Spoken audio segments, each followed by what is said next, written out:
So this is what Georgia does. They get ready for national championship runs and recruit the second-rated class in the country all at the same time. We got Anthony Dasher on the line from UGA Sports on Arrivals to help us break it all down. Anthony, how you doing today? Doing pretty good.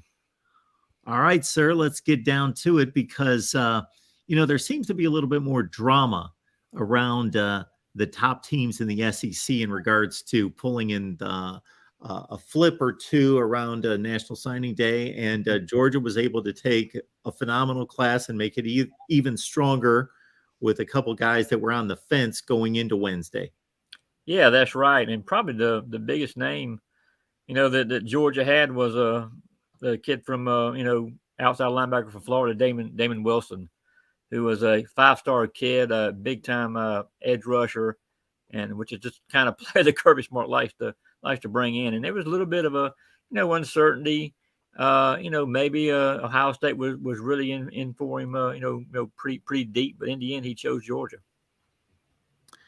Yeah, when you look at this class, obviously we could sit here for 5 hours and dissect all the talented players and so forth. And people tend to go to the top of the board for obvious reasons. Those are the rankings, and those are the guys that are expected to have the biggest impact. But throwing the stars away, are there particular players in this class that intrigue you a little bit more based on the huddle tapes, based on what you've gathered?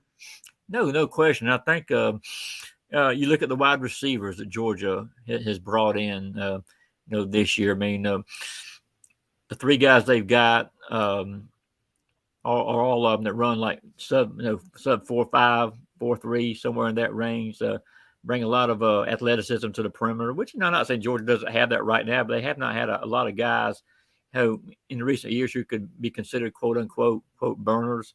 But they've done that, I think, this year. I get Anthony Evans, a guy that was committed to Oklahoma at one time, has been timed to like a 4.31, which would make him one of the fastest players on Georgia's team right now. They've got Aziz Haynes, who was not a bigger receiver, but also was very fast. That was committed to Penn State at one time. He's on board, and those 2 guys I know they really like. And then they got some transfers in yesterday to kind of augment this class they signed. So and they've got another young man, Raymond Cottrell, who is committed, hasn't signed yet, but they're still expected to do so. Again, could give Georgia one of its best receiving groups to come in here in a few years. Hey, Dash, Georgia's got so much talent and they recruit at such a high level. I think there's a perception that they're pretty much just plucking whomever they want, and regardless of position, just out there grabbing talent. But did you notice, or was there talk from Kirby Smart about particular positional needs, and based on who's going to the NFL draft, that there were definite targets here more from a positional need standpoint? Oh, again, getting back to receivers, that was definitely one, because they do lose a couple of kids were graduating. And you never know about attrition. There's always a chance you may have 1 or 2 guys transfer, so they want to make sure they're covered there. But otherwise, you always see Kirby Smart bring in defensive backs, not just maybe pigeonhole, cornerback, safety, etc. He wants to bring in talented, fast, hard-hitting guys, and he's done that again. I think this year with some of the guys he brought in for that spot. And on the defensive front, that's another one of those spots you can never have enough defensive linemen, and couple of the guys that he brought in yesterday, Jordan Hall from down in Jacksonville, and the kid's name is escaping me right now. The big defensive tackle they signed anyway at 330 pounds. They think he might be another Jordan Davis. Jarrett's his first name.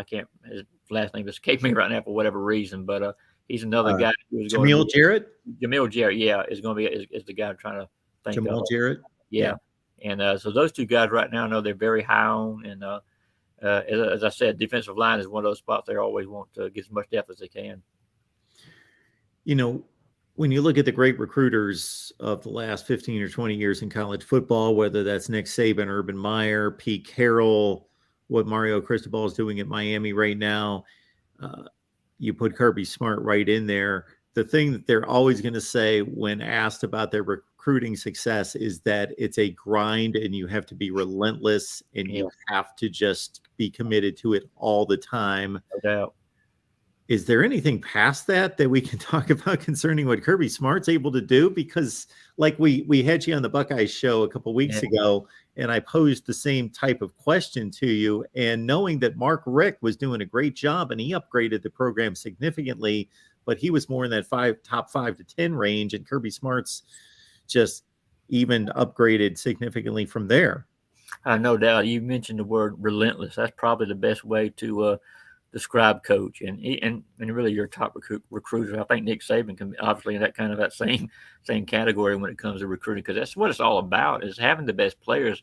I mean, you can be as great a coach in the history of college football, but if you don't have players, it's not going to matter much. So that's something Kirby Smart recognizes. He realizes this, and again, just look at the classes he's brought in over the last 5 or 6 years, and that's why Georgia's where it's at right now, because they've been able to bring in these top flight players who are able to come in, learn the system quickly and go out on the field and then produce.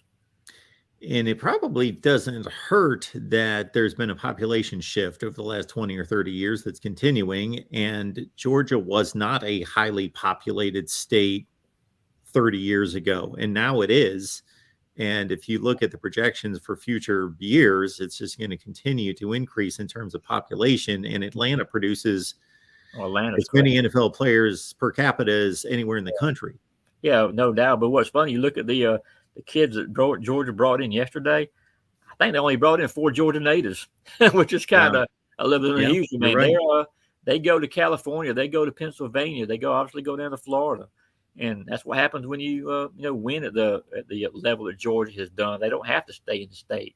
And again, that's not to suggest that there's not a ton of great players in Georgia like you suggested there are, and there are some that went to other schools that I'm sure Coach Smart wish he had signed yesterday, but the fact they're able to go out and really go to any home in America and target whoever they might want to get, that's really put them in a great position.